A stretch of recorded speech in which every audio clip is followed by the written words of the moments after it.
Narito ako sa isang lugar na di ko maintindihan. Nakikipagsapalaran sa buhay na ang hantungan ay kawalan. Denumero ang galaw ng tao, bawat gawin ay may presyo.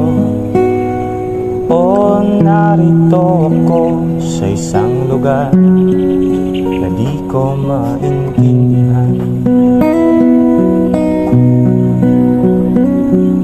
Daing ng tao'y di pinapansin, nililipad ng hangin.